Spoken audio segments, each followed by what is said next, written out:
আসসালামু আলাইকুম এভরিওয়ান, আশা করি আপনারা সবাই ভালো আছেন। আমিও আলহামদুলিল্লাহ ভালো আছি। তো আজকে ছুটির দিন, এই যে সকাল সকাল পুচকু হচ্ছে তার গতকালকে আমরা আমার আম্মার বাসায় এসেছি।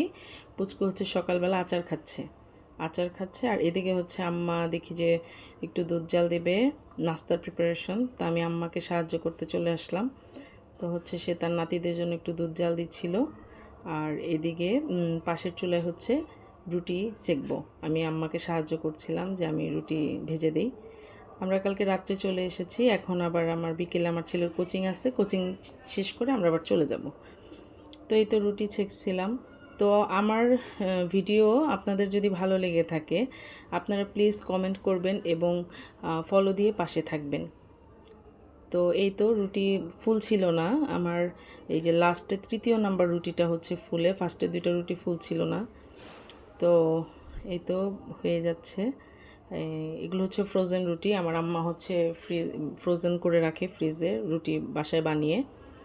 তো এই তো ভাজছিলাম। তো আজকে ছুটির দিন, আমারও ছুটি, আম্মুরও ছুটি, আবার বাচ্চার তো ছুটি নাই। আমার যে 2 দিন ছুটি থাকে সেই 2 দিনই হচ্ছে আমার বাসায় ঝামেলা বেশি থাকে।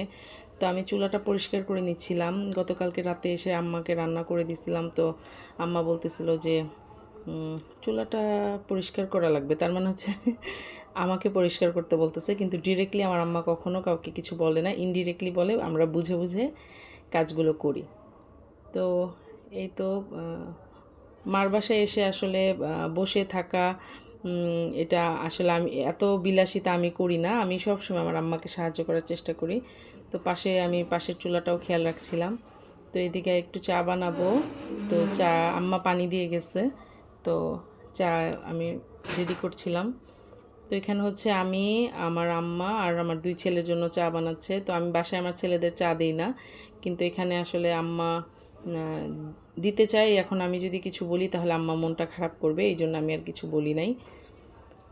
তো এই তো আমার রুটি প্রায় সবগুলো ছেঁকা হয়ে গেছে। তো এটা হলে আমি চা বসিয়ে দিব। তো এই তো কে কে ছুটির দিন মার বাসায় যান? আমি তো সারা সপ্তাহ ব্যস্ত থাকি, আজকে আসলাম, ছেলের পরীক্ষা, এই জন্য আর আসা হবে না। তাই ছেলেকে খেলাতে নিয়ে আসলাম, এখানে ওর বন্ধু আছে, ওদের সাথে খেলবে। তো আমি এরপরে পরীক্ষা শেষ হলে তারপরে আর কি ও আসবে, এসে কয়েকদিন থাকবে। তো এই জন্য পরীক্ষার আগে ঘুরিয়ে নিয়ে যাচ্ছিলাম। তো আমি এই তো চা বানিয়ে নিচ্ছিলাম। তো চা এই যে বলক চলে আসছে, এখন হচ্ছে আমি আস্তে আস্তে লিকার দিয়ে দিব। তো লিকার দেওয়া হয়ে গেছে, নেড়ে নিচ্ছিলাম। কালারটা আসতেছে না দেখে আরেকটু লিকার দিলাম। এখন এটা জাল দেওয়া হলে, চাটা জাল দেওয়া হলে ছেঁকে নিব।